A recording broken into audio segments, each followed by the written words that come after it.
Good evening. Welcome to this edition of Good Evening Ghana. It's always a pleasure to bring you the show after 1 week of well-deserved break. We are back. What happened? Congratulations to President John Dramani Mahama, who won a big landslide in the 2024 elections. President Mahama was elected with one of the biggest landslides in the Fourth Republic, reducing the New Patriotic Party, the ruling New Patriotic Party's percentage of the presidential count to one of the lowest of the Fourth Republic. So much to say about the election.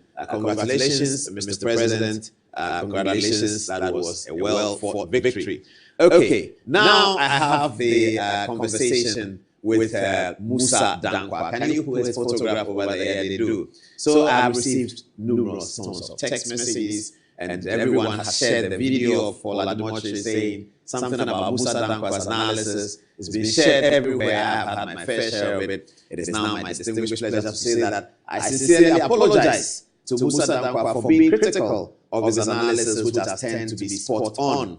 Global Info Analytics, which is a company that Musa Dankwa founded, has predicted the election right. Many people did not see this coming, but Musa Dankwa's Global Info Analytics saw it coming. They predicted the percentage, and we ridiculed them in the studio because it was an outcome that was not thought to be plausible, and we apologize for that.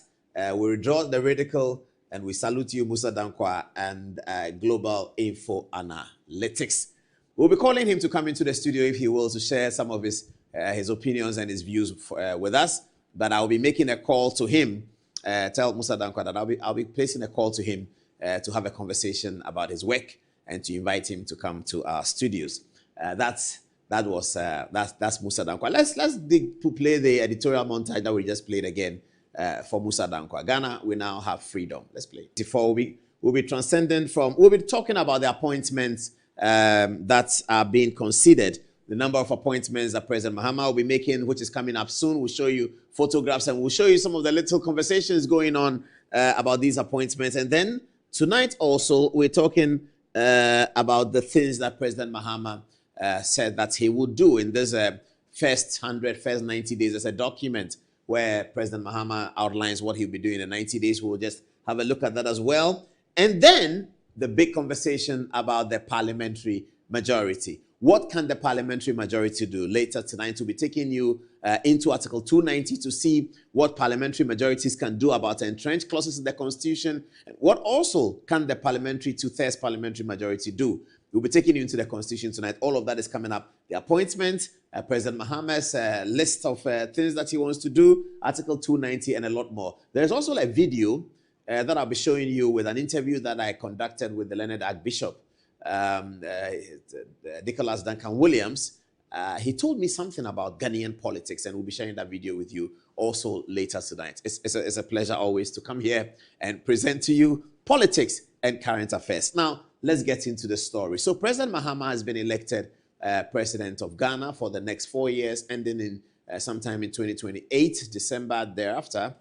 And according to the Constitution, as the executive president of Ghana, he has the mandate to select the executive government. The first line of executive government will be ministers, deputy ministers, and important heads of some of the important state institutions like the central bank, the BOG, as we call it, and then also other state institutions like the police and also the military, the economic and organized crime, the national security. All of those places are appointments that connect to the executive authority of government. And President John Dramani Mahama will now have the responsibility to make these appointments. Some of them will be nominations that will go to Parliament. Let's begin now to look into the president's mind. Guess what is in there? Let's start with some of the appointments. Who gets what, or who is getting what? I like the way they put it. Okay. The speakership of Parliament is very, very, very important, isn't it? It's very, very, very important. And you're going to have a speakership of Parliament that is looking very interesting. I like to begin with the ladies first, they say. Dr. Valerie Sawyer is a lawyer, well-known, and also the daughter of Harry Sawyer, one of the important thinking founders of the NDC. Now, Valerie Sawyer was Deputy Chief of Staff under Professor J.E.A. Mills's administration from 2009 to 2013, and also repeated her position as Deputy Chief of Staff under President John Dramani Mahama's administration. You remember, under President Mahama's first administration, the Chief of Staff, the Honorable Prosper Bani, was changed at some point, was sent to the Ministry of Interior to be the minister, and Julius Debra was brought in as the Chief of Staff in the second half of President Mahama's first administration. Valerie Sawyer, in both circumstances, remained a Deputy Chief of Staff, isn't it? So she has Deputy Chief of Staff 2 terms. Now, the rumor is that Valerie Sawyer has completely dedicated the rest of her politics since 2012 to the philosophy of President John Dramani Mahama. So she is an important Mahama apologist in the circumstance, you know. She swears by Mahama's theory. She swears by Mahama's political philosophy. She has also been an important person running Mahama's office for the last 8 years. And this she's done diligently. And everybody who has tasted her work tells us that she's done it with the verve that you would expect from people who are complete loyalists to the leader. Now, it's because of all of these things that she's done. Her interest in the speakership has become of very high value to her supporters, to the inner circle of President Mahama, and to all the people around that, oh, yes, Valerie, yes, yes, yes. I mean, with what Valerie has done over the last 8 years, I mean, you can't say no to Valerie if she wants to be speaker. Qualification-wise, she is completely qualified. Understanding government, she was Deputy Chief of Staff, she understands it. In terms of brain power, she's a lawyer of many, many years. So, yes, Valerie Sawyer, good one. But that's not the end of the story. Alban Sumanu Kingsford Bagbin is here. Now, one of the important actors for the NDC in the last 4 years has been Mr. Bagbin. In his role as a Speaker of Parliament, in presenting his watchdog role, he has stood firm with the philosophy of the NDC. At each and every stage, he has demonstrated his stand within the context of NDC parliamentary politics. He's been an NDC member of Parliament for a long time, and this his particular speakership, which came with a lot of controversy, you can call it whatever, has brought him in as one of the important cadres bearing the flag of the NDC. Now, obviously, Alban Sumanu Kingsford Bagbin would like to continue as speaker. In the circumstance, can you look at Mr. Bagbin and say no to him? I don't know. The other twist in the tail for the Bagbin and Valerie Sawyer contest is that the chairman of the NDC, my own uncle, Johnson Asiedu Nkatia, sworn thunder and brimstone that nothing should change and that Bagbin should be retained as the speaker of this NDC-dominated parliament with 2/3 majority, because if today the NDC has 2/3 majority in parliament, no one can discount the role of Speaker Bagbin. This is Johnson Asiedu Nkatia's firm position. Completely opposite Valerie Sawyer. So as the quarrel was ongoing in the background between Valerie Sawyer supporters and Bagbin supporters and everybody trying to pound the president-elect, enter two other contestants. Okay. The people who support Valerie Sawyer, they also have at the back of their mind a first deputy speakership for Idrisu Haruna, the member of parliament for Tamale South, very distinguished member of parliament. And they're also the very distinguished minority leader, as he was known before. Now, they are thinking that a ticket of Valerie Sawyer as a speaker, Idrisu Haruna as first deputy speaker, will be able to knock off the challenge from Speaker Bagbin. Very interesting, isn't it? Very interesting. So, whilst that was going on, supporters of Idrisu Haruna felt that, but why first deputy speaker? Why? Why? I've been a member of parliament for 4 terms. I've been minister. Why should I be first deputy speaker? So, enter Idrisu Haruna's interest in the position of the speakership. Now, see this. This morning, yesterday, Alexander Fenyomakin, the minority leader, addressing the parliament in their makeshift place at the International Conference Center, said to the speaker, Alban Bagbin, that he is hoping that he will be retained, but he may not be retained. And that Fenyomakin was expressing his whatever, if you like, his sadness about the fact that Bagbin may not be retained, he actually proceeded to tease him by saying that, you see, with all the work you've done for them, Mr. Speaker, they want to sack you, etc., etc.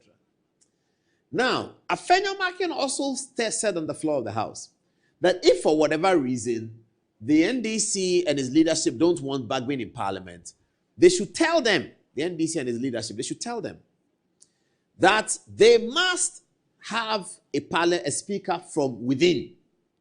Who was he talking about when he says from within?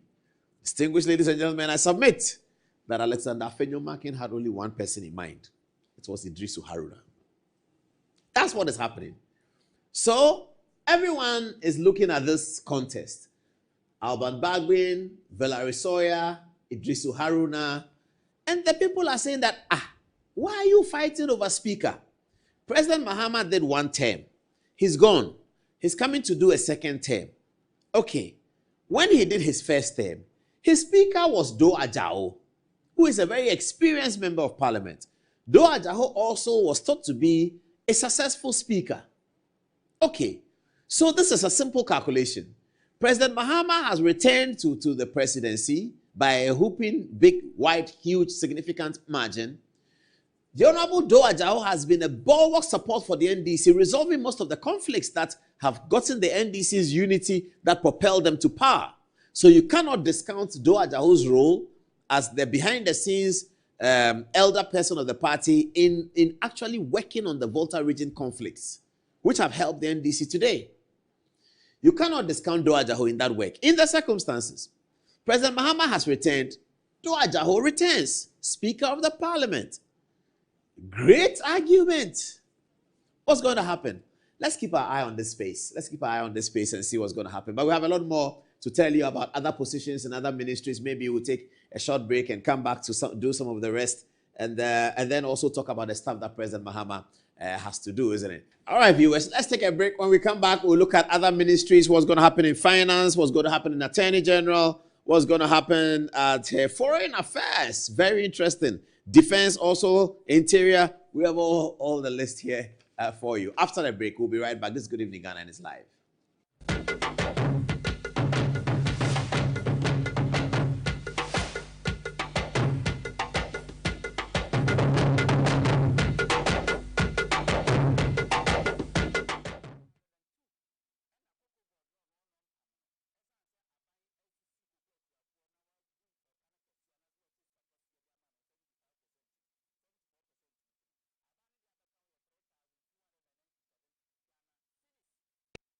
Humanity and the things of God, the college does hereby confer upon Reverend Evangelist Mrs. Patricia Esiema, Doctor of Philosophy in Philanthropic Management. Together with all the honors, right, and privilege pertaining thereto, in witness thereof, this certificate is conferred bearing the seal of the college and the signature of the officers.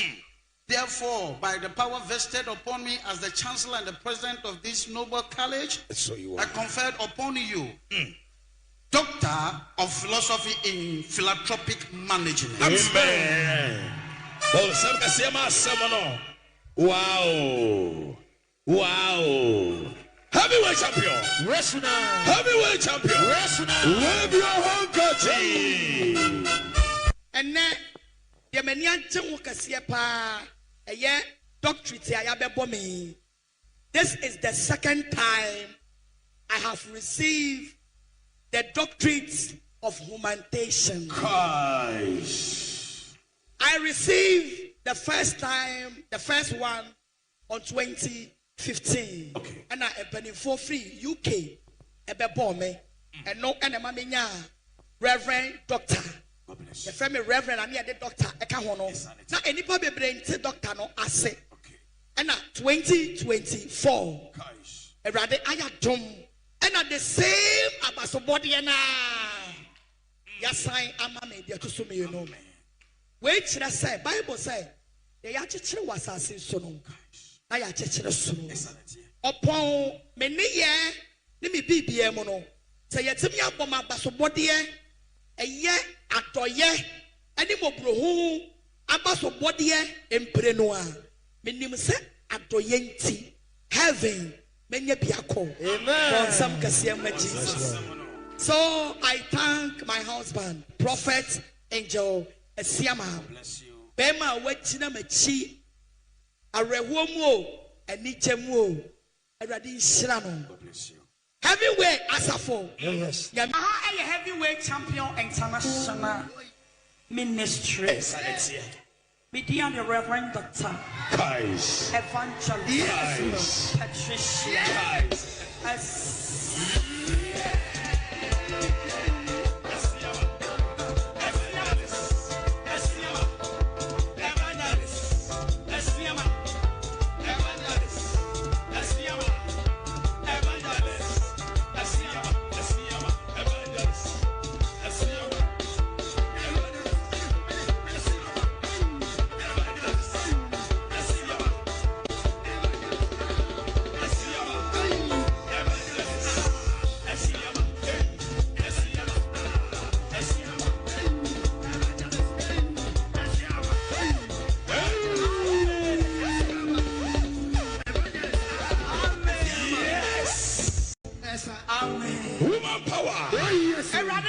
Sunday. Yatonsa Afro. If you are Elija Waha, yes. Yamia Samoha, Sika Waha, yes. Donation Waha, Abuto Waha, Patentum Waha, Bibi Waha, Odo Waha, yes. Sunday. Humanity and the things of God, the college does hereby confer upon Reverend Evangelist Mrs. Patricia Esiama, Doctor of Philosophy in Philanthropic Management. Together with all the honors, right, and privilege pertaining thereto, in witness thereof, this certificate is conferred, bearing the seal of the college and the signature of the officers. Therefore, by the power vested upon me as the Chancellor and the President of this noble college, I conferred upon you Doctor of Philosophy in Philanthropic Management. Amen. Wow. Wow. Heavyweight champion. Heavyweight champion. Wave your handkerchief. And now, the Manian Wukasiepa, a year doctorate, I have me. This is the second time I have received the doctrine of humanitarian. I received the first one on 2015. Okay. And I have for free UK. Ebebome. And no enemy Reverend Doctor. The family Reverend and the doctor. Now anybody brain to doctor no assay. And now 2024. A rather ayadom. And at the same abasobodiana, Yasai Amame, dear to sumi, you know. Wait, should I say, Bible say, the Yachich was a sin. I Yachich soon. Upon many year, let me be mono. Say, Yatimia Boma Basobodia, a year at ye, any more bro, Abasobodia, Emprenoa, Minim set at Doyenti, heaven. Amen. Jesus. So I thank my husband, Prophet Angel Esiama. Bema wechina mechi arewomo enichemu eradi nshirano. Heavyweight Asafo. Yes.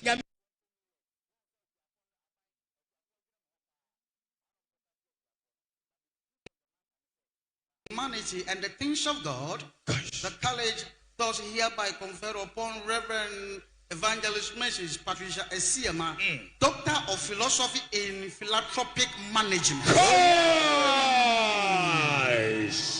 Together with all the honors, right, and privilege pertaining thereto, in witness thereof, this certificate is conferred, bearing the seal of the college and the signature of the officers. Therefore, by the power vested upon me as the Chancellor and the President of this noble college, I conferred upon you Doctor of Philosophy in Philanthropic Management. Amen. Wow. Wow. Heavyweight champion. Heavyweight champion. Wave your handkerchief. And then the Manian Chunkasia a year doctorate I have me. This is the second time I have received the doctorate of humanitarian. I received the first one on 2015. Okay. And I have for free UK. Me and no enemy Reverend Doctor. The family Reverend and the doctor Ekahono. Now any public brain doctor no ase.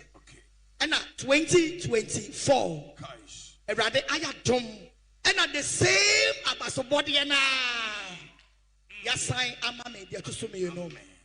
Wait, should I say? Bible say, the Yachich was a sin.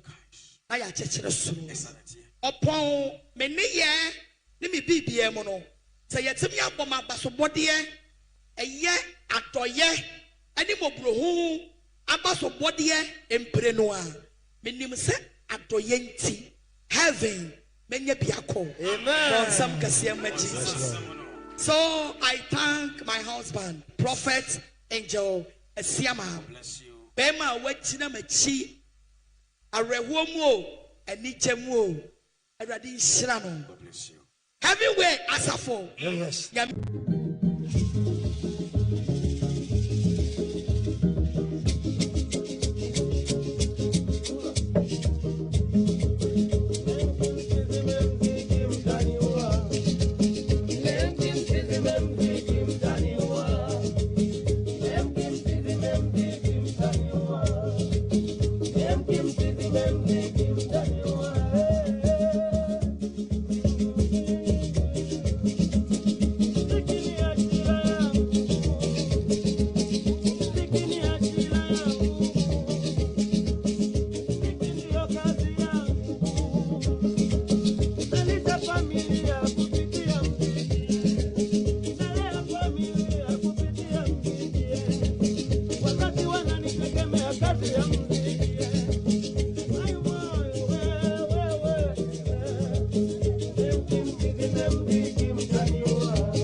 What is that?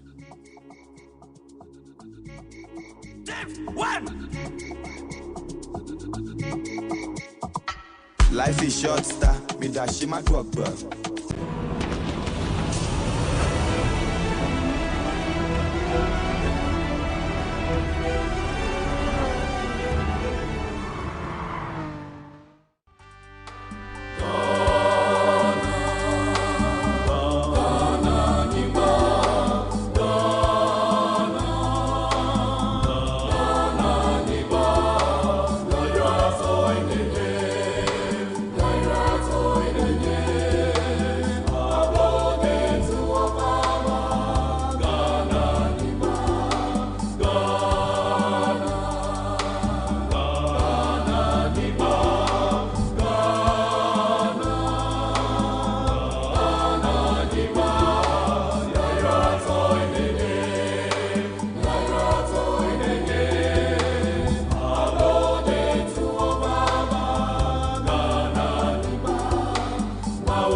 All right, welcome back to the show, and we have some changes to make in the studio, isn't it?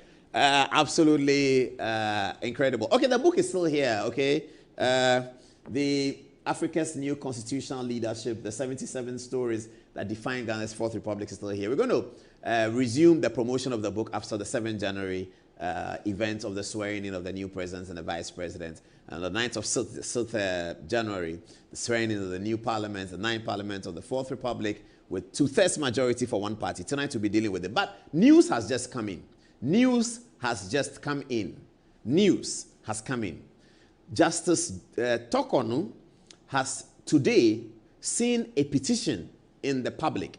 The understanding is that His Excellency the President says that the petition has not yet arrived at Jubilee House, but there is petition in the public on social media all over by one Kweku Azar, who is petitioning the President for the removal of the Lord Chief Justice. Where is it coming from? That's the question everybody's asking. Tonight, we will be showing you where it's coming from. We'll be showing you the petition, what it says, what are the issues, what are the pros and cons. Our lawyers are working on it right now. They said I should give them 10 minutes. They'll give me the pros and cons. There's an important Supreme Court case, Frank Ejechum, in which the Supreme Court, which was led by Dateba in those circumstances, discussed a petition to remove the Chief Justice. We'll be relying on that as well to show our viewers everything else. Later tonight also, we'll be showing you what a 2/3 majority in Parliament can do and what they cannot do. But before we do that, as a new season, please, let's undo the flags of the political parties and let's get back. Tornado, join me here.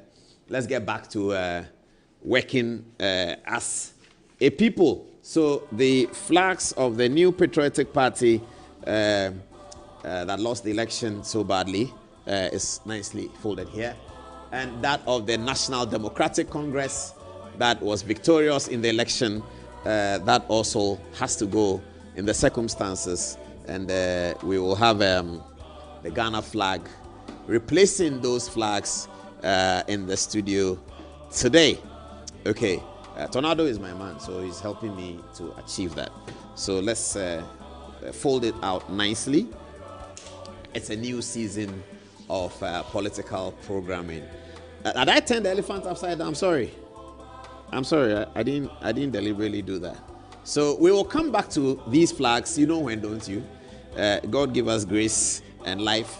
We will be back here and we'll come back to these flags. Immediately the election year starts in January, you will see these flags back. The winning National Democratic Congress with umbrella enter the Jubilee House on my right, and you can see it. I'm going to get my studio also to show you, my production to show you the new studio design. Once the flags are there, we'll walk you through the new studio design. We always have a new studio design, don't you see that? Okay. All right. Tornado, are we done? All right. So give this back to me in 4 years' time. All right. Yeah. So producer, show them the new studio design over the table. Yes, that's it. Oh, it's actually nicer than you've seen it on the TV. But yeah, we sort of changed the design. We took away the presidential candidates and we have the coat of arms returning to the studio. Okay. Now, let's get back to business. So yes, we'll come back to the book, and copies of the book will be available at the Vidya bookshop. It's available at a bookstore, and it's going to be available at the University of Ghana bookshop, which is a Kingdom bookshop, and all the Kingdom bookshops. We're working on that. After 7th January, I'll come around the campuses and I'll be doing the signing and the sharing for students, etc., and then the sharing for parliamentarians. We decided that the 276 parliamentary books that we have should wait and go to the new parliament. So that's what's going to happen. So yes, the book is available. Let's get to constitutional political matters now, and then we'll come back to the book. So before I get to who is going to be finance minister, the University of Ghana platforms are having conversations about which hall has more presidents and which hall doesn't have more presidents. So please put the presidents from the halls, the photographs then, and I'll take the video of the University of Ghana a bit later. So, oh, it's not ready. Okay. All right. All right. Oh, so they're going to give me pictures of Professor Mills, Nana Akufo-Addo, and then President Mahama. Photographs of them. I just need the photographs, and then I'll put the song in. Professor Mills, Legon Hall. Nana Akufo-Addo, Legon Hall. And John Dramani Mahama, Commonwealth Hall. Those are the people who have been, who studied at the University of Ghana, who have mounted the presidency of this republic. So we're going to share that in a minute. I don't think they have it, do they? Oh, they don't have it. They're putting stuff Okay, they'll get it from me. So let me take the text messages. Then I'll come to show you Finance Minister, Foreign Affairs, Chief Justice Petition, Article 290. How does the two-thirds majority, what can it do, what can it not do? So let's do the text messages first. We have two of our ladies in the studio, Fatih and Anziba, and they'll be reading the messages for us. Who should I start with? Fatih, what are people saying? All right, thank you. From Aaron Babako, and he says, in considering whether to retain Alban Babin as Speaker or to choose a new candidate, members of Parliament should prioritize qualities such as integrity, impartiality, and a strong commitment to serving the public interest. The next Speaker of Parliament should be someone who can unite the diverse interests within the Parliament, facilitate constructive debate on important issues, and uphold the principles of democracy and good governance. Now, Aaron Babako says, however, some critics argue that it may be time for a change in leadership in the Speaker of Parliament's position. They point to the need for fresh perspectives and ideas to address the challenges facing the Parliament, such as improving parliamentary efficiency, improving accountability, and enhancing public trust in the institution. Now, Master Planner Jr. says Musa Dankwa did well in his predictions. He also predicted that the NDC will lead in the parliamentary elections with an estimated 150 seats, and the NPP is expected to win 99 seats. While one seat is likely to go to an independent candidate and 29 constituencies remain too close to call. So the 29 seats added to the 150 makes a lot of sense. On the other hand, he failed for predicting a 2.5% of votes for Alan Kojo Tremantin, 3.0% for Nana Kwame Bediako, and 0.9% for other candidates with voter turnouts projected at 77.6%. So congratulations to the President-elect John Dramani Mahama. Now, Alhaji Bob Sidi says, Paul, the naysayers said you've run away from the country. Meanwhile, the same people said they have their men at the airport and no supporter of the NPP will leave the country. Paul, you survived many regimes and will continue to survive, inshallah. They hail their journalists and presenters, but they hate their opponent journalists. We love you, Paul. Silas says it cannot be Haruna Idrisi. He's an elected member, and I doubt they would want to go for by-election. Oheneba says, you've earned my respect for apologizing to Musa Dankwa. That's called maturity. And lastly, coming from Yasir North Gunjai says, Musa Dankwa is being praised today because of the NPP members who chose not to cast their votes. So we should just give him the credit for that. Honorable Speaker Babin will not preside over the 9th Parliament as his unjust actions need to end with this unfortunate 8th Parliament. As for JM, it's best not to say much about him, but congratulations to the President-elect. What do you have for us, Anzaba? All right, from this way, he says, by far, this is the best program. From Ayaba, he says, Paul, kindly play Baomia's video where the only issue he had was the gap. Abdul says, it's good to be back, Paul. And now Kwame Coleman says, Paul has been doing this show for more than 20 years under different regimes, and we should not forget that. Mohammed Sheku Toure is saying, Mr. Paul, this is Mohammed Sheku Toure from Sierra Leone. I truly admire your courage, and this stands for democracy. I also admire your standout job in Africa as one of the best journalists. I humbly plead with you, sir, be a man of the people and the nation of Ghana. Do not allow any individuals or parts to dent your image and reputation. Keep the brand, Paul Adum Ochik of Good Evening Ghana. From Abdul, he says, good evening, Apostle Paul, and your entire production team of Good Evening Ghana official. My regards to the NPP members across the world will bounce back strongly in 2028, inshallah. Lastly, from Honorable Confidence, he says, the whole of Ghana is green. Over to you, Paul. We ready? Okay. Let's get on with it. Let me just finish. The text messages are too many. So this is from some big man. So let me look at it. Okay, all right. Kodo Chumbuafu, good evening to you. I see that you're enjoying the program. So let's just do the small. What's the time? It's 10. Hey, let's hurry up. We have so much to do. Chief Justice Petition, Article 290. It was all coming up. Professor J.A. Mills is... do you have only Mills? I need Mills Akufo-Addo. Do they have it? Oh, I should wait a little bit. Okay, all right. All right, then let me go and take the song whilst they do that. So, Professor Mills was in Legon Hall in the University of Ghana, and there's a University of Ghana platforms, a lot going on the WhatsApp platform. Professor Mills was in Legon Hall. Nana Akufo-Addo was in Legon Hall. So Legon Hall have two presidents in the history of Ghana. We sort of had Kwame Nkrumah because he went to Achimota College, and that was the University of Ghana at the time. But in terms of the University of Ghana since 1948, Professor J.E. Mills was a Legon Hall young student, and he became president. And now Dankwa Akufo-Addo, also Legon Hall, became president. So Legon Hall was leading. This is the case that Commonwealth Hall are making. Commonwealth Hall are saying that they only have President John Dramani Mahama. He's the only one who was in Commonwealth Hall who became president. But President John Dramani Mahama has become president twice. So Commonwealth Hall are alleging that they lead Legon Hall in the number of presidents from the university because they have President Mahama twice.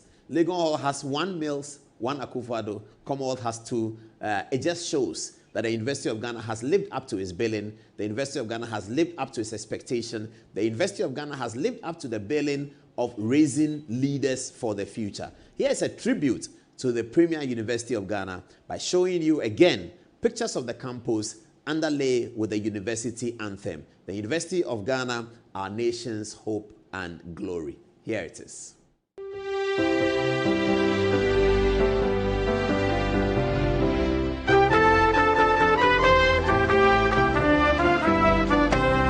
University of Ghana, the nation's hope and glory, the place of best, the star of peace and peace, and so to do our best at the great tower of learning is marble young and old. May we proceed in unity to uphold the public cause. Arise, arise, defend the cause of freedom, proceed in truth and integrity to make our nation proud. Arise, arise, defend the cause of freedom, proceed in truth and integrity to make our nation proud.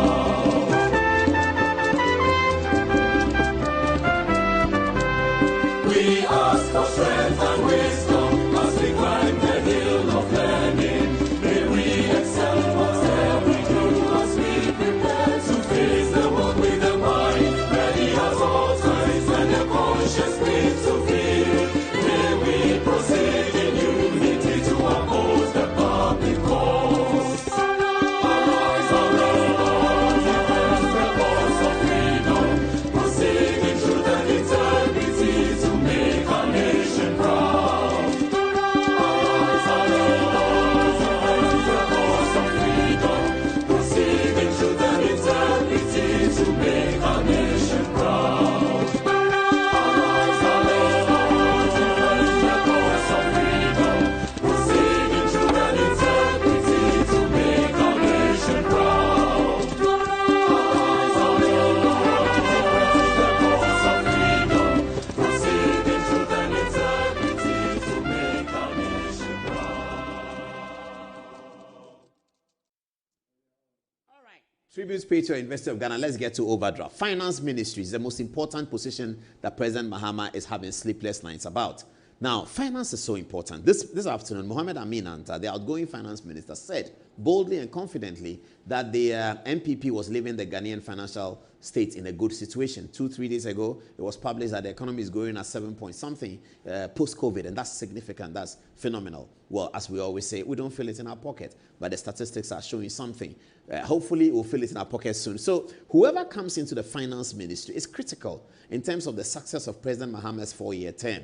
Now, that person would have to inherit an IMF program. The IMF program is on until December 2026. In that year, Ghana would have to make an argument that we're getting out of the IMF. But a very smart finance minister can have ways in which he can renegotiate the IMF program and exit earlier. It happened in 2017 with Ken Ofori-Atta, who exited the IMF program earlier than was anticipated when the NDC government inherited an IMF program from the NDC. Now, the president is going to make a choice.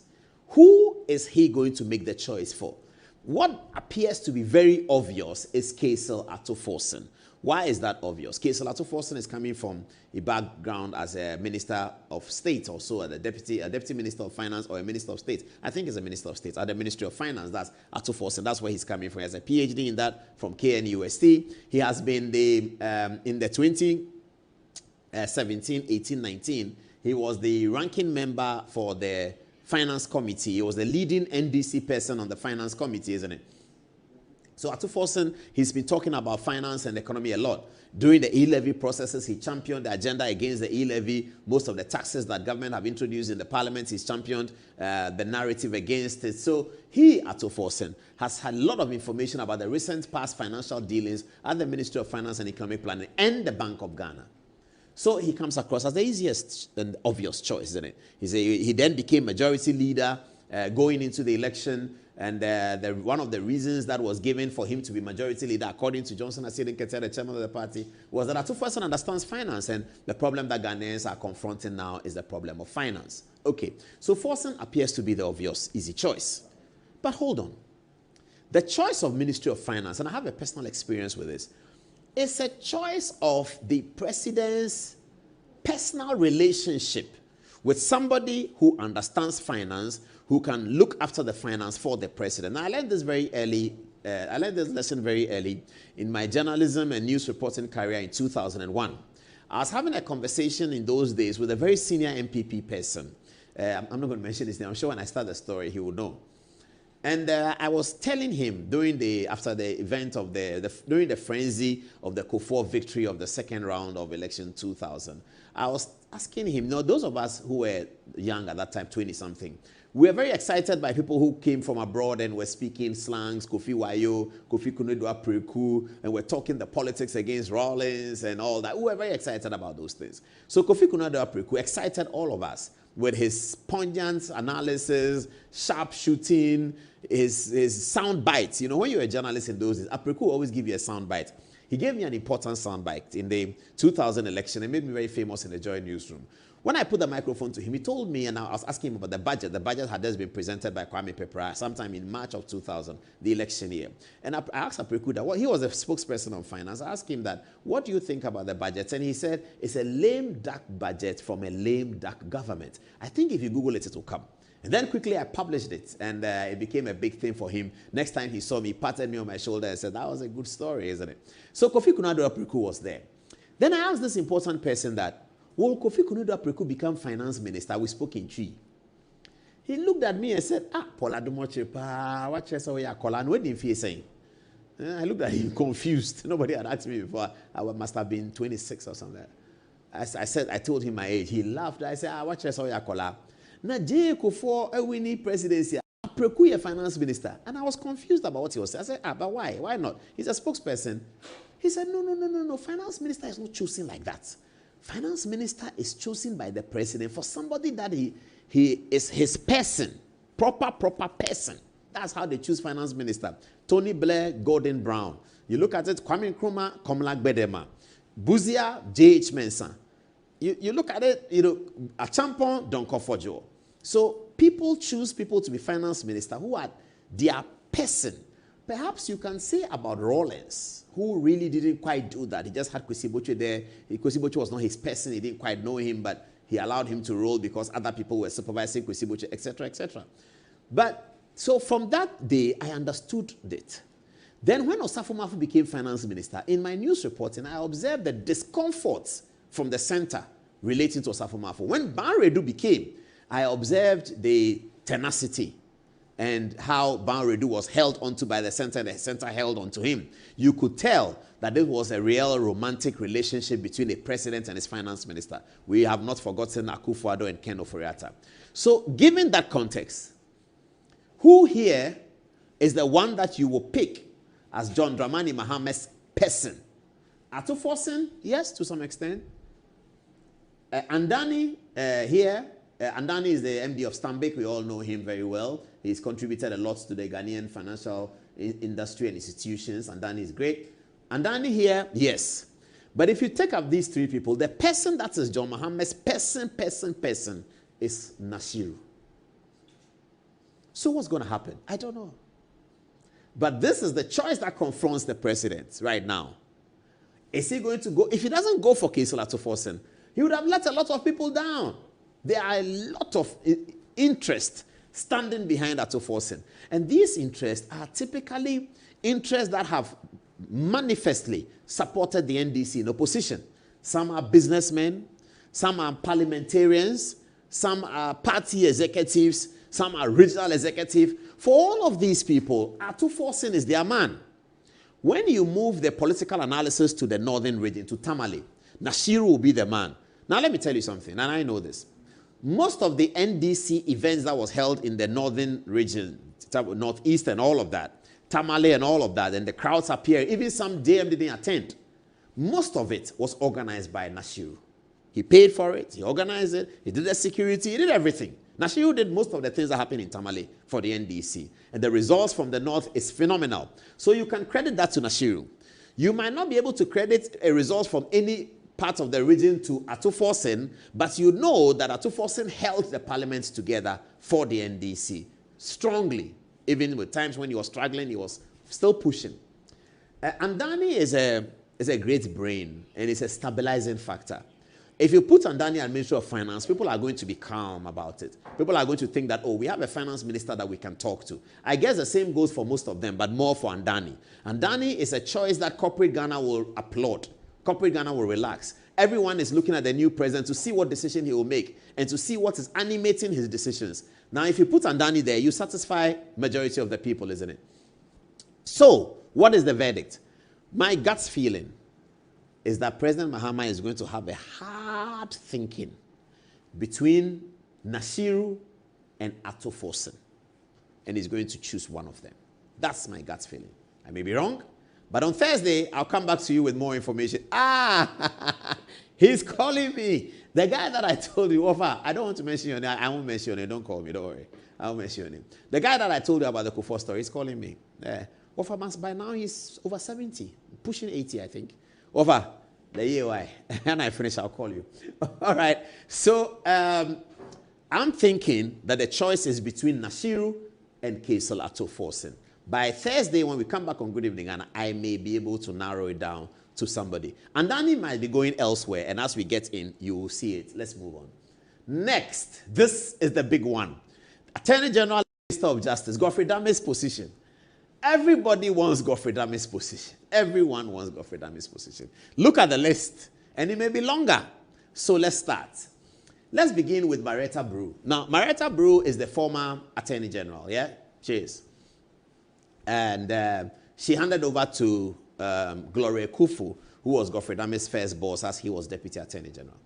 Now, Marietta Brew's name was placed on the transition, you remember the transition, the transition, what is still going on, the NDC transition. And Marietta Brew's name came up as the responsible for justice and Ministry of Attorney General and all of that. Within a few hours, Marietta Brew's name was taken off the list and was replaced by Mahama Ayariga, another lawyer. So, as of now, President-elect John Dramani Mahama in his office take their legal advice relating to what's happening at the transition from Mahama Ayariga. Okay. So, does that suggest anything? That Mahama Ayariga may be Attorney General? I don't know. But this is what has happened at the transition. Marietta was there, her name taken off, and Ayariga brought in. All right. Who are the other contestants for the slot? Dominic Ayini, who many people think is entitled. He must have it. Why? Because Dominic Ayini was Deputy Attorney General. Dominic Ayini was a lecturer in the university. He taught me, it was intellectual property, I think. He taught me at Legon in law. So he was a young lecturer in the university, loved by many students. We all liked him. We liked him because he had a flamboyant Volvo car. And he would allow us to stand around his car and look into the car and look at the engine and look at the seats. And as young students, we were always fascinated by a beautiful car, etc., etc. And Dominic Ayini had a beautiful story about the car. He bought it when he was doing his PhD in America, and he shipped it to Ghana when he came back. Green, beautiful Volvo. We all liked it. And you always know when Dominic is there. When you're a student and you have any trouble, you go to Dominic. Everyone will tell you. You don't have to worry about anything. They'll tell you, go to Dr. Dominic. You get to his office, you tell him, boss, I'm in trouble. The eye those of us who are, those of us who have those problems, the IA was done and I wasn't there and I was in Parliament, and when I came back, they had done the IA. He will look at you and laugh and say, don't worry, I'll manage it for you. And Dominic will help you. He will always help you. So he was a great person that every student liked. And we didn't know that he was political. We didn't know that Dominic was political at all. Raymond Atugubatu taught us in the same season, and you will see a bit of Raymond's left-wing politics coming out when he's teaching. Dominic actually came across as a right-wing thinker. I have to say that. Dominic Ayini, when he was teaching us, came across as a right-wing thinker. But eventually, he joined politics and joined the NDC. Many of the students Dominic had taught, and many of his colleagues at the university, thought that Dominic's joining the NDC was a very positive and useful addition, because they felt that the NDC didn't have the type of Dominic Ayini in their mix. And so Dominic coming in was very, very useful. Okay. So Dominic came in and became Deputy Attorney General, served President Mahama. He's a member of Parliament, by the way. Remember that in these appointments that President Mahama is making, being a member of Parliament is a big plus. Big, big plus. We'll talk about that on Thursday. So that's Dominic Ayini, yeah? Now, Dominic Ayini was Deputy Attorney General. If that fracas, the infamous fracas that happened in Parliament on 7 January 2021, the one that brought Speaker Bagwin to power, if that fracas had not happened and Professor Michael Quay had been elected as was expected to be the Speaker of Parliament, Dominic Ayini, his name had been proposed for First Deputy Speaker. That is the level of respect that the NDC MPs have for him. They felt in 2021 that Dominic Ayini should be the Speaker of First Deputy Speaker of Parliament. So the circumstances are clear now. Dominic Ayini doesn't even feel he has to ask for it. The people who support Dominic Ayini expect President Mahama to know that your Attorney General is Dominic Ayini. There's no ifs and buts, no pussyfooting about it. That's what they expect. So that's what is happening now. Okay, assuming that the NDC was looking to get an Attorney General who was going to drive hard at it and, as we say in the parlance, deal with it. Drive hard at it and deal with it. They might be looking, and in terms of those who have been doing the NDC cases, those who have been going to court for the NDC cases, Opuni people, Richard Jakpa lawyers, and all of those NDC lawyers who have been fighting the political battle in court, they have been led by Thaddeus Sori.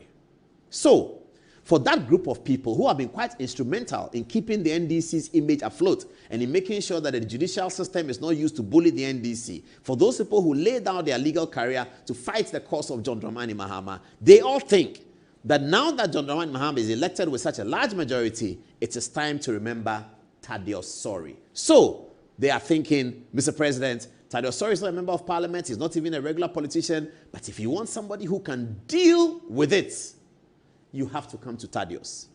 Interesting, isn't it? All right. Then other people are talking. You don't want to give it to Mahama Ayariga, who is a member of Parliament. You don't want to give it to Dominic Ayini, who is a member of Parliament. Mr. President, you cannot take the Attorney General from outside Parliament. So if you don't want any of these people, we present to you Idrisu Haruna, if he doesn't become Speaker. So that's the list for the Attorney Generals for Godfrey Dame's position. My producer tells me that I can't go on with the rest because I have to go to other topics. We'll come to Governor. Oh, Togbe Afeda is here, my good friend. Togbe Afeda is here for Governor. We'll come to that on Thursday. Foreign Affairs, all of them are here. We'll come to that on Thursday. Betty Mo, Education, fantastic. Professor Clement Apak. Everybody wants a Duchum's job. We'll come to that on Thursday. Chief of Staff will be Julius Debra. That I can say now. And end the appointments here. I have to begin to say congratulations to Julius Debra. It looks like that's settled. That one is settled. He will be Chief of Staff. Okay, so let me just do this before I get to the other matters. What are the matters? CJ, the Lord Chief Justice, has seen a petition against her presented by Professor Kweku Azar, which has gone to the President. What are the circumstances and how will this play out? We'll get to the details of that. And then also, NDC have a 2/3 majority in Parliament. What does that do for the entrenched clauses in the Constitution? Tonight, we'll limit ourselves to the entrenched clause about presidential term limits, because everyone, including the BBC and Reuters, are discussing this matter. Can the Parliament of that overwhelming 2/3 be able to amend the Constitution to allow John Dramani Mahama to do another consecutive term, even though he has done one term already? We are coming back to that story in 2.5 minutes. Let's see this first. So this was a post that was put out by Bendoche Malong, one of our seniors. Ben Malong also has a critical interest in President Mohammed's presidency. You know that he was director of communication during the time. The rumor was that he had been undermined by Standogwe and others, and they threw him away, as they say it. But Ben Malong remained a loyalist of President John Dramani Mahama. He went back to take up his job in the UN, and from there he's been writing quite a bit critical of the Akufo-Addo administration. But here is what he wrote, and he has been taken on by P.K. Sapon, whispers from the thinking corridor, something. I'll get it. So Ben Malong said, the rot is so deep, the damage is so huge, and yet expectations are so high that there is bound to be some disappointment. Bendoche Malong calls something rot. The rot is so deep. Then he calls something damage. He says that's also so huge. And then he says, in spite of the rot so deep and the damage so huge, the expectations are so high. And so people are bound to be disappointed. This is what P.K. Sapon wrote in response. I like the article, so I share it with you now. He says, that is Mohammed Chambers' photograph. Please, this is not P.K. Sapon. I'm sorry, viewers. This is Mohammed Ibn Chambers. It's not P.K. Sapon. I beg you. My producers, they are young boys, so sometimes forgive them when they put the... This is clearly Mohammed Ibn Chambers. I was on the flight with him recently when I was going to London, and we had a quick, small little chat. All right, so this is not P.K. Sapon. This is Mohammed Ibn Chambers. All right. Dear Uncle Bendoche Malong, respectfully, you cannot be singing lamentations and dirges when the good people of Ghana have given you a decisive victory in the election. You are not to itemize the challenges that your administration will face to us now when you have been in the know of this all the while. Assuming without admitting that the rot is so deep and that the damage is unimaginably huge, that is the more reason why you went to the people, harmed to them about the deepened rot and the huge damage caused to the economy, and made a promise to them that upon voting for you, you will fix the situation. You offered them hope. You gave them the assurance that should they retire the NPP, the Mahama administration will bring the Ghana we all want to see and experience.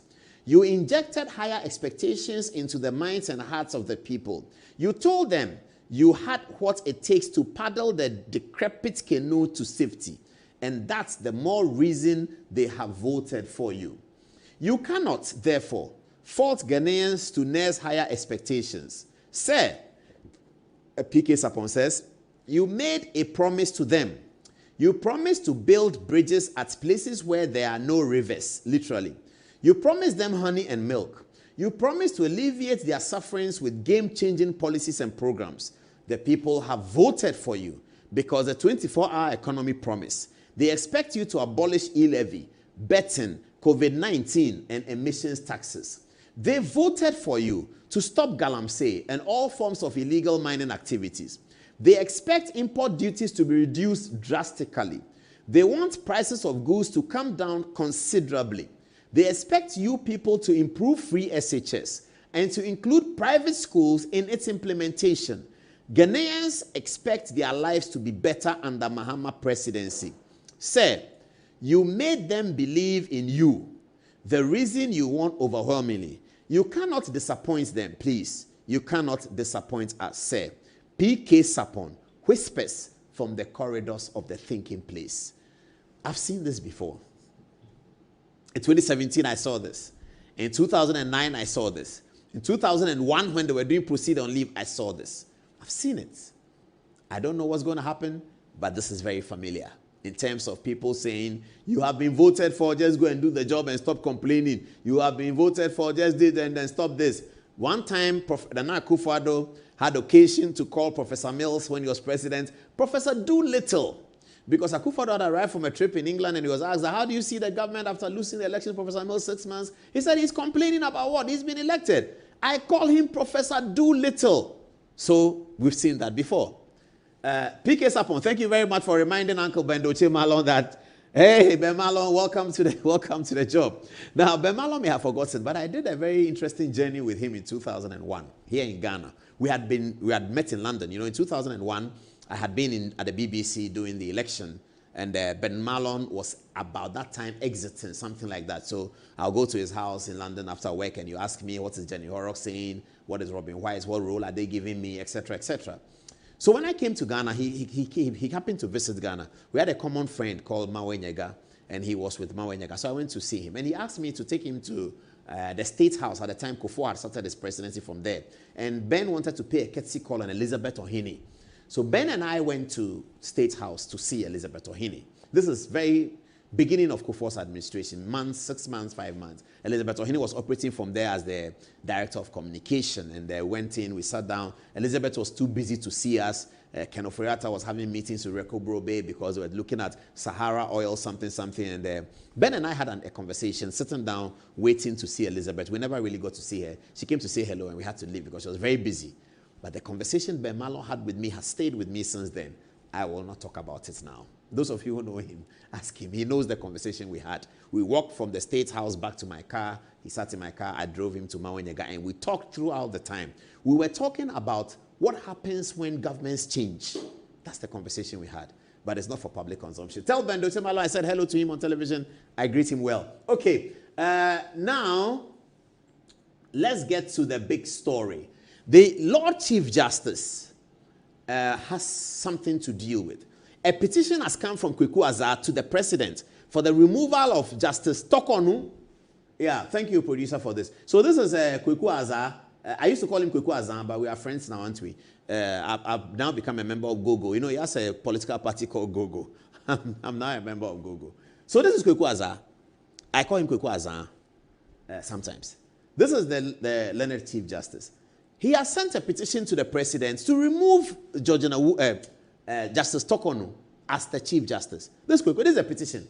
We're going to deal with it extensively tonight. It's 28 minutes past 10 o'clock. Don't worry. We'll deal with it extensively tonight. Just give me 5 minutes to tell you what the majority in Parliament means when it comes to presidential term limits. Just give me 5 minutes to do that. Then I'll come and deal with this in extenso. We've taken the first break already? Yes, we have. So we're good. All right. Now let's get to Parliament. So I'll come back to the Georgina Wood story. So, producer, do you have any background for me for Parliament? Yes, excellent. Can presidential term limits be amended solely by Parliament? Okay. So, everybody is talking about NDC having won a huge, admirable majority of 2/3, as it appears. Maybe 2/3 minus 1 or 2/3 plus 1 or 2. I don't know how it's going to end because there are some disputed seats that are still being talked about. Ablekuma's fire was set up in some place, burning everything that is connected to election. And in the process, destroying a school building. I don't know who did it, whether it's NPP or it's NDC, but the police will find out, wouldn't they? Okay, so presidential term limits can it be amended solely by Parliament? So when we heard that NDC have 2/3 majority in Parliament, the story was told that with this 2/3 majority, the NDC Parliament can actually amend aspects of the Constitution. I think that is fundamentally true.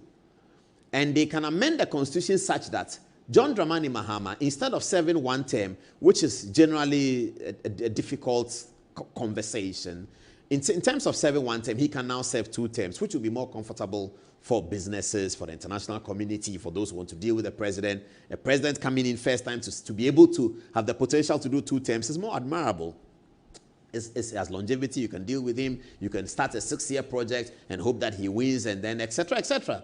So everyone is interested in this conversation. But as Mr. Mahama himself has said, this is a legacy term. So he's going to do his legacy and leave it, whatever it is, whatever that means. But let's look at what the law provides. What does the law say when you have a 2/3 majority? So can a 2/3 majority extend the president's term limit? Let's look at it. Let's begin our foray from Article 66 of the Constitution. It says, a person elected as president shall, subject to clause 3 of this article, hold office for a term of 4 years, beginning from the date on which he is sworn in as president. A person shall not be elected to hold office as president of Ghana for more than 2 terms. That's all. That's what it says. For more than 2 terms. So, the interpretation is what does the 2 terms mean? Can you do 1 term in 1981? Come back and do another term, another 2 terms? Can you do, if you do 2 terms, we understand that 2 straight terms, you're gone. But if it's 1 term, when you are coming for the second term, has the first term wiped out within the context of Article 66? The answer that many people have is no. But Does Parliament have the power to extend the term to allow any president to change this, for any presidents to come in to amend this provision? Now, this is a provision in Article, this is a provision, the one I read as a provision, Article 66. Now, 66 is part of the executive. The executive is Chapter 8. Chapter 8 is an entrenched clause. How do we know that? It's in Article 290. Article 290 says this article applies to the amendment of the following provisions of this Constitution, which are in this Constitution referred to as the entrenched provisions. So Article 290 shows how you can change entrenched provisions. The presidential term limit outlined in Article 66 is one of the term limits, okay? All right, so that is all in Chapter 8. So the executive, all of it in Chapter 8 is part of the entrenched provisions. How are entrenched provisions dealt with? Let's move on. Okay. So entrenched provisions include the presidential term, human rights, Chapter 5 for all human rights provisions are entrenched. Article 11 is entrenched, which is the laws of Ghana. Article 1, 2, 3 is entrenched. Sovereignty lies in the people of Ghana. All of those things in Article 1, 2, 3. A Supreme Court has the original jurisdiction, interpretation of the Constitution, Article 2. All of those provisions are entrenched, including the presidential one. So for all of those provisions entrenched, Article 290 has provided ways in which you can change them. Let's look at it to see the role that the 2/3 majority in Parliament could have. Let's start. 290. A bill for the amendment of an entrenched provision shall, before Parliament proceeds to consider it, be referred by the Speaker to the Council of State for its advice, and the Council of State shall render advice on the bill within 30 days after it has received it. So a bill for the amendment of the presidential term limits in Article 66. So a bill will be formulated, most likely by the Attorney General. Or in these circumstances, because Michael Kwe has passed a private member's bill, you can have a private member's bill do that. Now, that bill will be given to the Speaker. The Speaker will send it to the Council of State. The Council of State will have within 30 days of receiving it to respond to the bill. Assuming that the Council of State sees the bill and comes back to Speaker, that is okay, let it go. This is the next stage. 3, the bill shall be published in the Gazette, but shall not be introduced into Parliament until the expiry of 6 months after publication in the Gazette under this clause. So a lot of time lines are in there. So after the Council of State have seen it and they are happy with it, from the Speaker, it goes to the Gazette for 6 months. A bill to change the presidential term limit. That's what we are looking at. Okay. What happens thereafter? Thereafter is 2922(4), Article 2924. It says, after the bill has been read the first time in Parliament, now that's important. So how do bills go through Parliament? They are read 3 times. The first reading is merely an announcement of the bill. The first reading is just an announcement of the bill. The second reading is where the work begins. So the second reading is when, so the bill is read for the first time in Parliament. So if I take this book here and I'm reading the bill. So, first reading of the bill by Parliament. Mr. Speaker, the bill stands in the name of the Attorney General. A bill seeking to amend Article 66 of the 1992 Constitution to allow a president who has serving a second term, non-consecutive second term, to be able to serve another straight second term and be eligible for the next election. Mr. Speaker, the bill. Put it down. Bill read for the first time in Parliament. Okay, that bill is read. It's an announcement to Parliament. Thereafter, in the second reading, Parliament, the bill will be referred to the committee. So the second reading now comes in. They take it. Mr. Speaker, the bill for the amendment of Article 66 is now in the second reading. And with your permission, I refer it to the Committee of Constitutional and Legal Affairs. The bill is referred to the Committee on Constitutional and Legal Affairs. That's the second reading. The Constitutional and Legal Affairs will look at it. They will make changes. They will add something. That's what you saw with the LGBT bill when they were fighting. That's the committee. So they look at it. They change it. They do that. It comes back to the House. It's read again. Now, when it's read to the House that time, there may be changes from the first one that was read. And then the third reading is that the House now make the decision. So when it's read a third time, the Speaker will now put the question. So after the third reading is done, after the debates, after the second reading, the third reading is done, and then Mr. Speaker now takes the chair. Now, it's not somebody reading it for Speaker. Speaker takes the chair and says, Honorable members, with the discussions after the second reading concluded and the reports of the committee so well debated, I now put the question. As many as are in favor of the bill say aye, aye. As many as are against say no, no. Speaker will decide and say, I think the ayes have it. The ayes have it, the bill goes to the president and is passed. That's first reading, second reading, third reading. That's not what is said here. Not at all. Very different. Let's look at it.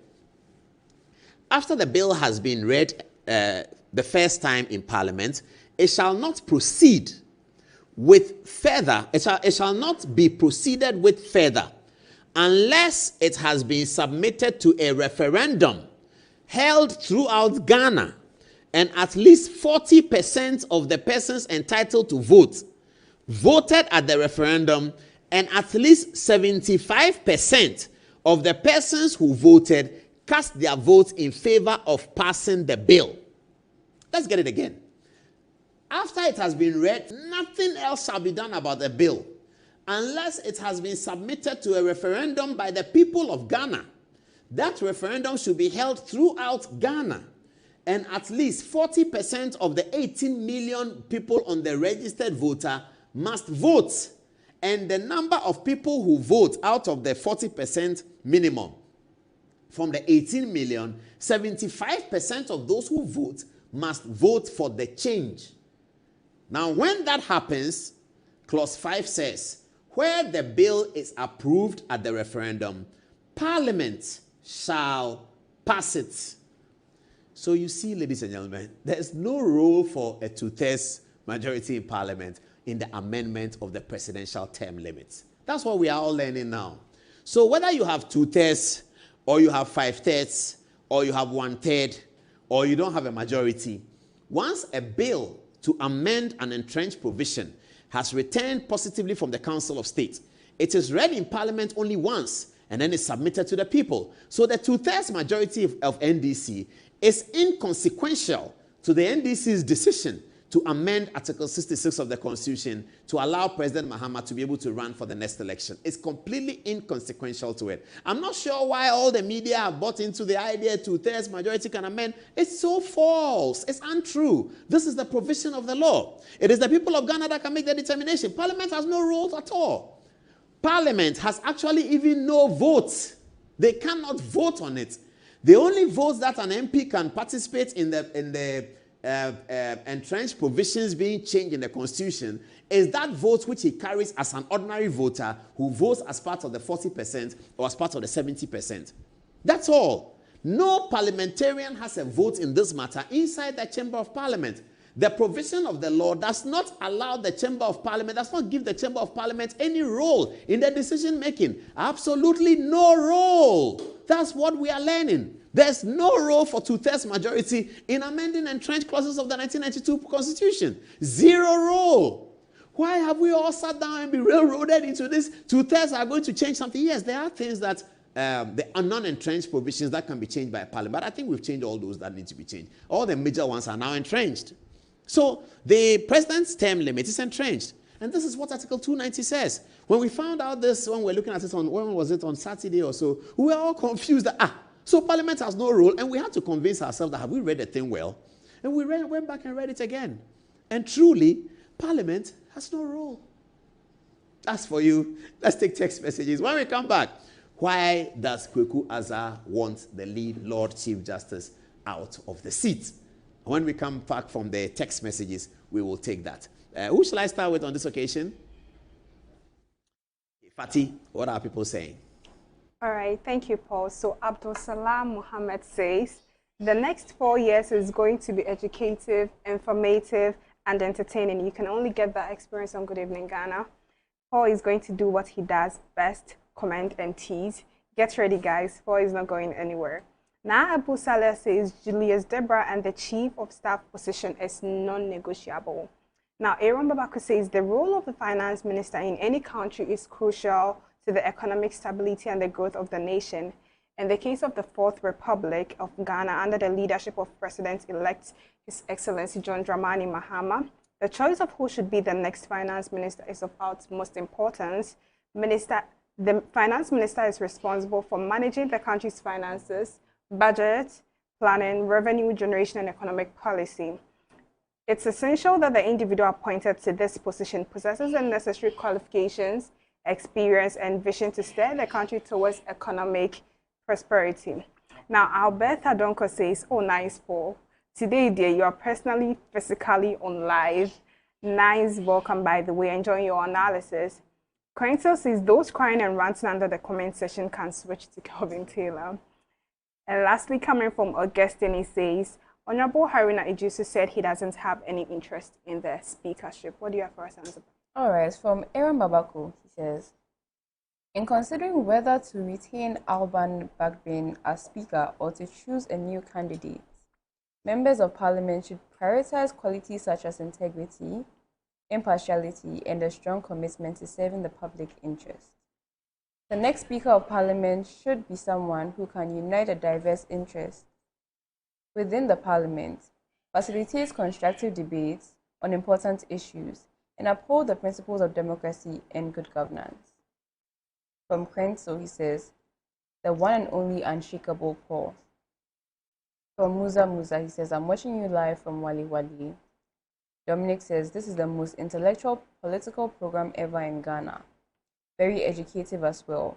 You can decide to hate Paul, but he has no size when it comes to journalism in this country. Take it or leave it. Lastly, from Nanayao, he says, fantastic journalism. I love your program very much. It is very educative and informative, and God bless you, sir. All right, that will be it. Yeah, I have more. So, Aaron Babako comes back to say the transition of power from one administration to the next is a critical moment in any democracy, as it sets the tone for the new government and lays the foundation for its success. Without proper preparation and organization, the incoming president may face unnecessary challenges and obstacles that could hinder their ability to govern effectively from day one. By putting documents in order and ensuring a smooth handover of power, the current administration can help to create a conducive environment for the incoming president to hit the ground running and start implementing their policies and initiatives without delay. Nana Yao also says, welcome back, Paul. I missed this program terribly. And lastly, coming from Isaac Asmani, says, we are happy to see that great man, Apostle Paul, on screen again. The Lord bless you for your good work. Now back to you, Paul. Caleb Neboy has written something. If we didn't read it, this lady's far. Okay, he wrote on Facebook. You know Caleb Neboy, Black Rasta's friend. It's Black Rasta who introduced him to me. He said that, Paul Adumochi, your analysis is spot on, sizeless. Caleb feels. Caleb, Charlie, how are you? How is London? Viewers is getting interested. Oh, give me the petition. What? Oh, Bagbin first. Fenyomake. Yes. Thank you. Let me do that. There's something interesting about the petition of the Chief Justice. So I'm going to tell you before I show it to you. Not yet. Don't bring it. Keep Bagbin. The dates on which the petition is written and the date on which the petition is received is very, very beautiful, very interesting. We'll look at that. But, Speaker, how are you? I've missed you, you know. Your party won such a significant, overwhelming, first-time majority, huge one in the Fourth Republic. You apparently contributed significantly. Congratulations, Mr. Speaker. But Afenyo Makin was saying something to the Speaker. See the video. This is Afenyo Makin. Mr. Speaker, the institutional empowerment you've given to Parliament is equal to none. It's largely because, Mr. Speaker, we had you as a speaker coming from within. Mr. Speaker, I don't know whether you are being retained or a new person is going to be appointed, but I pray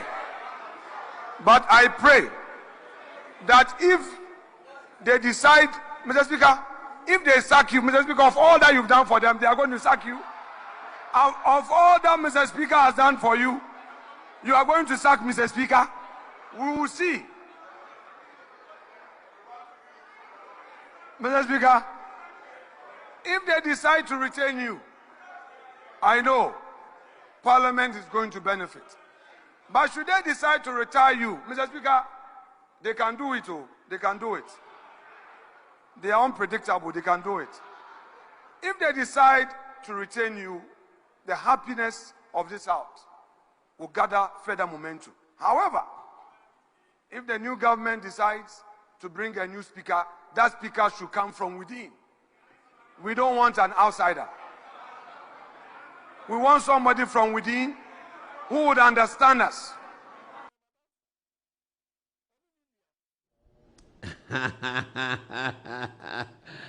Oh, Mr. Speaker, I'm praying for you. Our prayers are with you. You will hopefully be maintained. Maybe I can send you the phone number of my prophet. His name is Owusu Bempa, my friend. I know his house. I've been to his house a few times. I can send you the number of Owusu Bempa or his PA. I have both of them, the numbers. Maybe he can give you some unction and then you can be retained. Because you see, you're a good man. I sincerely hope that they don't let you go. But Valerie Sawyer, too, has done enough. And she wants it, you see. Idrisu Haruna, too, is your son. But he's also come of age. So, Mr. Speaker, whatever happens in January, the Lord be with you. Alban Sumanu Kingsford Bagbin. People are urging me to continue with the appointment and stop this Chief Justice. I will do the Chief Justice. Please, producer, give me tourism. There's a bit of a concern there. I like it. There's just in the tourism. Give me the tourism list. Let me fire that one. Then we get out of the way. Thursday, we continue with the appointment. By Thursday, we'll have more information. Tomorrow morning, there's a meeting that I'll be spying into. I can't attend. You know me. I'm different. I'm right wing. They are left. So I can't attend, but I'll be spying and they will tell you. I'll call them. They'll say, oh, you like filler too much. Then I'll call another person and say, what are you asking me? You have asked this person already. I was there when you were talking to them. Because that's what I'm doing. I'm calling them. Charlie, who is going for finance? Charlie, then they are blasting me. Oh, cut the call. Another person, who is calling you? Paul. Don't mind him. His MPP has lost. Why is he calling you? Anyway, it's all good. Tourism is going to be a crazy fight. It's not just for the Minister of Tourism position. There's Minister for Tourism. There's Ghana Tourist Authority. Akwesi Agyeman has done a fantastic job. What they've done at tourism is unmatched anywhere in the Fourth Republic. Anybody can say anything, but if you look at tourism, I don't think Ghana has earned from tourism more than we have earned since 2019 in this dispensation. So tourism has become very juicy. These are the candidates for tourism and they're going to kill each other. Rex Omar wants it. He wants a chip of the tourism. He defended 24-hour economy. He said it's discotheques. And this is true. He said we go to Holland, there are discotheques. People were laughing, but the Ghanaian people were not laughing. They voted massively for it. So Rex Omar wants it. John Dumelo feels entitled to, he has one eye on agric. But that's not his area. Yes, he's a farmer, but what President Mahama is talking about agric now, he's talking agribusiness and something. It looks more like a marketing role for the person who is going to agric. Kwesi Dakwa, the finest, KKD, has been very vociferous for the NDC cause, and tourism is his area. So, tourism. Abla Jifa-Gomashi, my favorite candidate, was the minister there before. Now, why is Abla my favorite candidate? Because her late husband was a man I saluted every morning, Brigadier General Ahiaglo. As a late husband, and I knew General Ahiaglo from the time I was 6 years old. So somehow, Abla Jifa-Gomashi, we have a soft spot for her. She's MP for K2 South. And she did excellent at the tourism ministry in the John Mahama administration. She feels she has to be tourism minister. Now, if she becomes tourism minister, which I hope she becomes, now she will make the decision on what is happening. Ghana Tourist Authority, this, that, she has to deal with Rex Omar, has to deal with her colleague MP John Dumelo, he has to deal with Kwesi Dakwa. Not just that, look at the list. KOD, Kofi Ochwe-Dako, also joined the NDC campaign, was all over with it. Then Baba Siddiq, who set up 3 music awards, sensational 3 music awards. And he used to work at Metro TV, by the way, Baba Siddiq, he was here. Baba Siddiq is in the race. And then you have my good friend, Kwame A+, who has done to Nane a year what he promised to do. So, John Mahama's tourism is going to look very interesting. Watch this space. This is the last of the appointments I'll do for today. I'm going to move on to the Chief Justice story. And then I will get on to the rest of the appointments on Thursday. This is the Chief Justice story, viewers. The first thing you observe, and when we went to law school, we were taught that when you take a document, the first thing you look at the document is the parties. That is the legal document, those quarreling, the parties. You look at the parties and see which party is legitimate. Kwame Tete taught me that. He taught all of us. Look at the parties and see who is the legitimate party. Then look at the person they are suing. See whether the person should be sued. This is all they taught us in civil procedure. Very, very interesting. And then look at the date on which the writ was filed. the dates recorded in the lawyer's firm, and the date recorded at the High Court registry. You just might get something there to start the defense or the prosecution of your case as a lawyer. That's what we're taught in law school. Now, using that principle, as soon as I saw this petition, I used that principle to look at it. Now, viewers, see this. This is the petition by Kweku Azar for the removal of the Chief Justice. The petition is written on the 17th date of December 2024. Addressed to His Excellency, the President of the Republic of Ghana, Jubilee House, Accra, Jubilee House, Accra, full stop. Dear President, full stop. Dear Mr. President, petition for the removal of the Chief Justice. The person who received the petition appears to have received the petition on the 16th of the same December. Hey! Our Sem has come. Our Sem. The petition is written on the 17th of December. The one who receives the petition writes 16th of December. So, when the person was writing this petition, I don't know whether it's received at 4:33 p.m. Receptionist, Joseph Kobna somebody. I can't see the name well. Joseph Kobna something. He received the petition. Now, I just checked with Jubilee House and they said they have not received the petition. That was the check I made. They said they have not received. I don't know whether tomorrow morning that's going to change. But they said they have not received the petition. But this is the petition. Written on the 17th of December, but received on the 16th of December. Play me Ghana Niba for this one. Just 56 seconds. Do one Ghana Niba. Let the thing sink in my viewers' head. Viewers, one more. I'm saying, petition was written on the 17th of December. Signed by Kweku Azar. Received on the 16th of December at 4:33. So it was received at 4:33. 4:33 to midnight is how many hours? 4, 5, 6, 7, 8, 9, 10, 11, 12, about 8, something like that. So the petition was received 8 hours before it was written. God, we are sorry. The petition was received 8 hours before it was written. I'm guessing we might not be able to go into the petition today. We'll go into it on Thursday in some super detail. But just so that I can guide the younger journalists, maybe I just have to talk about the legal nuances about it, what the law says, what it will do, what has to be done, etc., etc. I'll talk about it a little bit.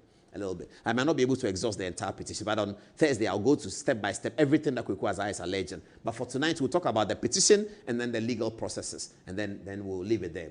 But this is the story. 17th December written. 8 hours before the petition was written, the petition was received by Joseph Kobina. Ghana Niba.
It looks good, looks good, looks good, looks good.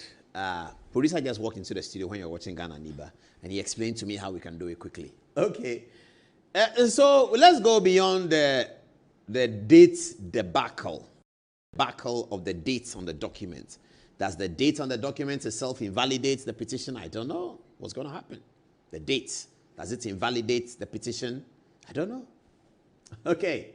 So the petition is the petition for the removal of the Honorable Chief Justice of the Republic of Ghana, Her Ladyship Gertrude Saki Tokonu, CJ, pursuant to the provisions of Article 146 of the 1992 Constitution of the Republic of Ghana. Introduction. He says, I, Professor Stephen Kweku Asare, a citizen of the Republic of Ghana, respectfully submits this petition to Your Excellency the President of the Republic of Ghana, seeking the removal of Her Ladyship Gertrude Saki Tokonu, the Chief Justice of the Republic of Ghana, on grounds of stated misbehavior and incompetence. Okay, now let's deal with the request for the removal of the Chief Justice.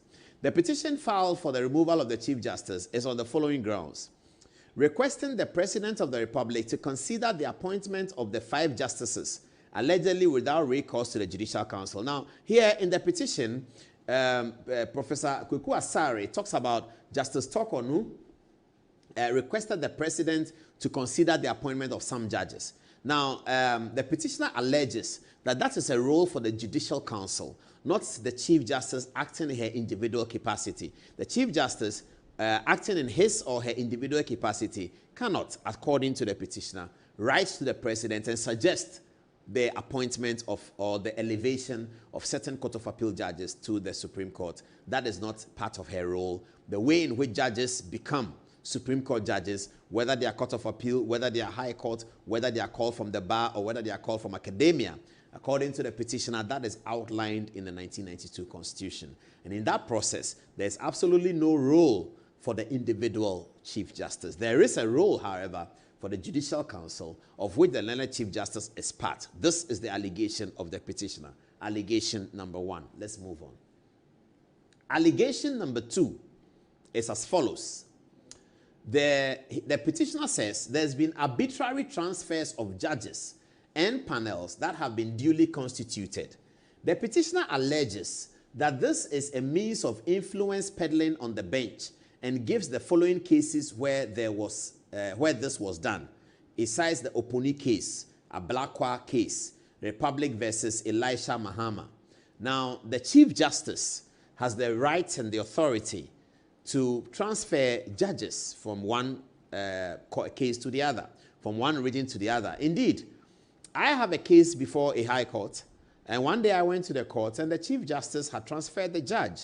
So my lawyer walked up to me and said, "Oh, Paulus, Charlie, you come. You see me, waking up early is a problem because we are always finishing at 3, 4, 5 a.m.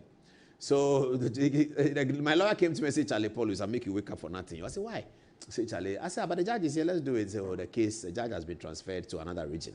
So we have to wait for the CJ to appoint a new judge." I was naturally disappointed. But that's the CJ's authority. The CJ has the power to do that. So the case was held on. Now, the petitioner here says that the CJ's purported transfer of the judge in the Oponi case, the judge in a Blakwa case, and the judge in the case entitled the Republic versus Elisha Mahama is also arbitrary. I'm not sure how he comes to that conclusion, but this is the petitioner. Grounds number 3. The petitioner says, making of administrative guidelines without recourse to the Judicial Council and without it being approved by the executive pursuant to Article 157. So, according to Article 157, guidelines for the running of the judicial system, which are usually provided by the Lord Chief Justice, ought to have gone through certain processes. And according to the petitioner, those processes were not obeyed. In the circumstance, he's inviting the President to remove Justice Tokonu. How does the President do that? Let's get to the process. All right. Are they going to put it down? The process of the judicial removal. Article 146 of the Constitution. It says, where a petition is for the removal of the Chief Justice, the President shall, acting in consultation with the Council of State, appoint a committee consisting of 2 justices of the Supreme Court, one of whom shall be appointed chairman by the President, and 3 other persons who are not members of the Council of State, nor members of Parliament, nor lawyers. So this is the first level of the petition. The President must first receive the petition that was written on the 17th of December, but received on the 16th of December, the day before the petition was written. The President must receive that petition, and then in the petition, the President must make a prima facie case. Now, this prima facie case was read into Article 146. by a distinguished Supreme Court panel led, I believe, by Justice Dateba, who made a ruling, and I'll go to that in a minute, who made a ruling that in the Article 146 processes, where the matter is about another person, say electoral commissioner, a Supreme Court judge, the president is supposed to be a conveyor belt to send the petition to the Lord Chief Justice. The Chief Justice is expected under the Constitution to make a prima facie determination, including the office of the special prosecutor. They are all part of that group of people. The Chief Justice makes that determination whether there's a prima facie case. If she makes the determination that there is, she proceeds to set up a committee, okay? Now, when the petition is about the Chief Justice, the president says that the petition go to the Constitution says the petition goes to the president. But the Constitution here does not say that the president ought to make a prima facie case. So in Ejechum versus the Republic, the distinguished Supreme Court judges, led by Datebam, made the importation into Article 146, that where it says that the petition shall go to the president should make a determination of prima facie. This is not the first time a petition has gone out against the Chief Justice. In fact, Justice Eniyeboah had one such petition against him. And the President, Akufo-Addo, made a determination that the prima facie case has not been made. So there's clear precedent for this one. The President, if he receives the petition, must make a prima facie case. Now, once he's done that, he would have to appoint, as the law says, 2 Supreme Court justices, one of whom shall be appointed chairman of the committee, 3 other persons, so 5 of them. Those 3 persons, they shouldn't be members of Council of State, they shouldn't be members of Parliament, and they should not be lawyers. So 2 justices, one of them will chair, one will join the panel, 5 of them will look at it. They will sit in camera. They are going to sit in camera. It continues. The committee appointed, if the committee gets appointed, under clause 6 of this article, shall inquire into the petition and recommend to the president whether the Chief Justice ought to be removed from office. All the proceedings under this article shall be held in camera, that means in secret, and the justice or chairman against whom the petition is made is entitled to be heard in the defense by himself or by a lawyer or other experts of his choice. The president shall, in each case, act in accordance with the recommendations of the committee. Where a petition has been referred to a committee under this article, the president may, in the case of the Chief Justice, acting with the advice of the Council of State, by warrant signed by him, suspend the Chief Justice. It says, where a petition referred to the committee under this article, the president may, he may. So the president, when he has received the petition, he has made a prima facie case that the case ought to be heard, he may proceed to suspend the Chief Justice. We are going to see how the life of this petition travels, given the interesting circumstances that it finds itself. It's a petition that is widely supported by the NDC juggernaut, if you like, the NDC brain, intellectual brain. If you look on social media, there's a lot of celebration. Kweku Azar himself has been thought to be very left-wing in his orientation, and therefore this looks like a petition that is formulated on the altar of political partisanship. And so it's very interesting that this petition is going to the opposite President Akufo-Addo, but perhaps it is intended to go there, and then President Mahama will inherit the petition. So it's not as if President Mahama became president and then they brought a petition. They brought a petition, President Mahama inherits it. We don't know what he's going to do about it. We don't even know the merits of what Kweku Azar is alleging. But this is the way it is. On Thursday, I would like to do a deeper analysis of the provisions of Article 146. And I'll be suggesting that some of the provisions are anti-democracy. Clearly, they are very, very anti-democracy. But I don't have time tonight to do that. We'll explore more of that. I think there's a part of that in this book, the part of analysis of the constitutional provisions and what ought to be amended in this book. But on Thursday, if I have the opportunity, and it can be boring because this academic analysis can be boring. So I'll try as much as possible to do it in a very short time so it's not so boring to viewers. But it's a point I want to make for posterity about some of the provisions of Article 146. They are anti-democratic. So that's the Chief Justice petition. Is there anything else? Let's do the text messages. I have one young guy wrote something about me that excites me very much. When the young people write about me, I usually get very thrilled. I will read it after the text messages just before we wrap up this edition of the show. My name is Adomochwe. This is Good Evening Ghana. My team are here. There are too many, so I can't mention all their names. But I think Fatih is going to begin the text message. Okay, Anziba, let's hear you. All right. From Salawu, he says, "Good evening, Mr. Paul." Hillary says, "Parliamentary, you are just too much." Next from Lily Will, she said, "This is the best political show in Ghana." From Samuel Ofusuba, he says, "Paul, I think those orchestrators of removal of the Chief Justice are not very serious. What kind of learned personalities are they? Indeed, interesting times are ahead. Mahama's government will be superb. Thank God that he permitted Dr. Alhaji Baumia." Okay, I don't think I should read. Okay, Gertrude says, "The best journalist ever with good research and analysis is Mr. Paul Adomotri." And lastly, from Alhaji, he says, "I pray you live long and your platform becomes a classroom for all of us. We can learn so much more from you." Okay, over to you, Fatima. All right, thank you, Wanziba. So this is coming from Master Planner Junior, all the way from Kintampo. And he says, any attempt to amend the constitution to allow the President Mahama to run for second term will be the beginning of NDC's Gangantua laws in 2028 elections. I don't even think Ghanaians will vote in support of this at the referendum. It is finished. Aaron Babako says the practical benefit of preparing documents for the incoming president, there is also a symbolic significance to this gesture. It demonstrates a commitment to a peaceful and democratic transition of power, where the interests of the people and nation are placed above political rivalries and personal agendas.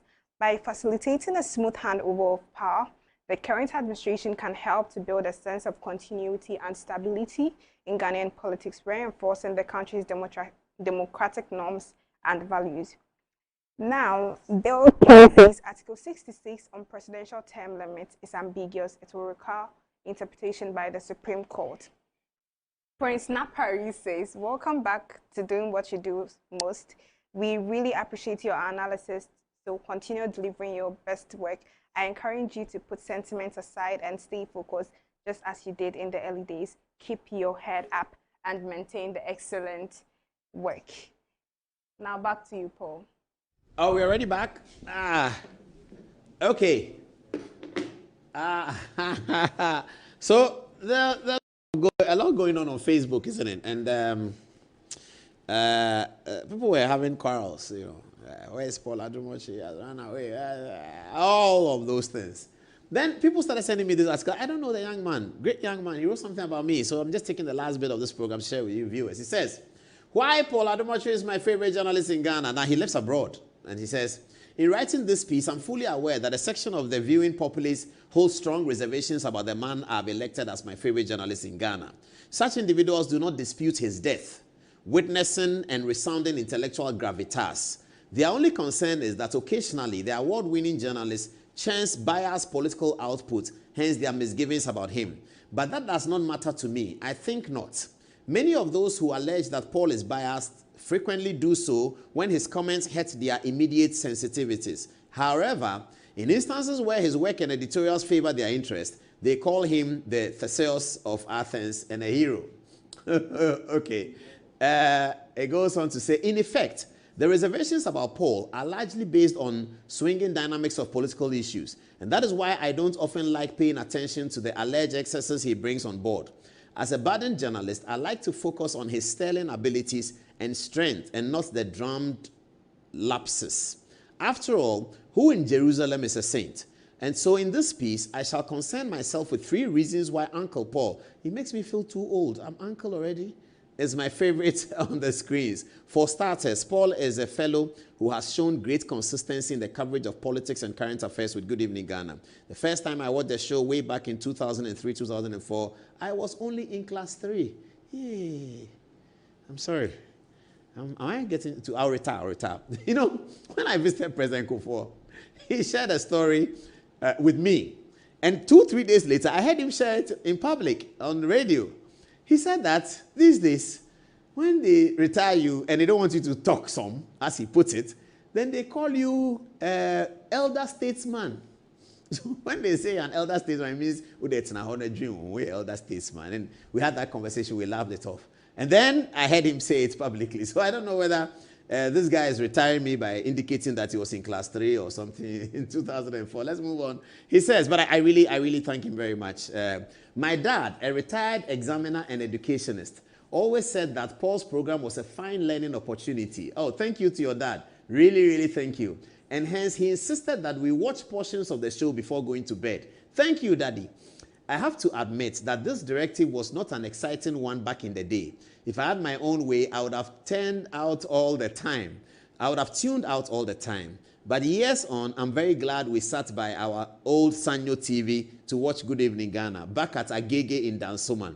Even though I couldn't fully grasp the import and thrust of the discussions then, there were a few words and expressions that found their way into my vocabulary. Political dispensation, he says, is one of such. Until now, I learn elitist expressions from him. Okay, thank you. More to write. Please, look for this guy. I'll have to give him a copy of the book for free. Producer, find him. And then, again, I said I'll talk about the book after 7 January, so we'll do that. But those of you who have been writing, say Obama, Pokwa, say, Fatih will give me the list. Those of you contribute to the program. And those of you who are followers of the show, if you can show that you're a follower, you buy the book at a reduced price. And for the big ones that will read their message, PK Sapon, Obama, Pokwa, say, Master Planner Junior on Kintampo. On election day, I was trying to reach him in Kumasi to give him a book. Master Planner, I couldn't do it. I can see that you are devastated, but you still have a book with me, Master Planner Junior from Kintampo. He's in Accra? Oh, he's here. Let him come to the studio on Thursday, and I'll present him with a copy of the book. And all our followers, the book is yours. Let's share it. And let's have one evening where I'll invite those of you to come. Here at Metro TV, we have a rooftop that we can sit and have some chat. So I'll just get there's a band here. There are boys here who play band. We'll get a band, and then all our Good Evening Ghana. We'll protect ourselves with large security. Those who can show that you are followers of the show. So now, ask me questions about the book. It's not for camera. It's just me telling you what I think. And then I'll be doing questions for the book on camera at the University of Ghana, KNUST, Cape Coast University. Quite a lot to do from end of January to February if God gives us life. Okay. He continues to say, many people begin initiatives and abandon it along the way. And so for a man to be consistent in producing educative and insightful content for nearly 20 years, shouldn't such great consistency be admired?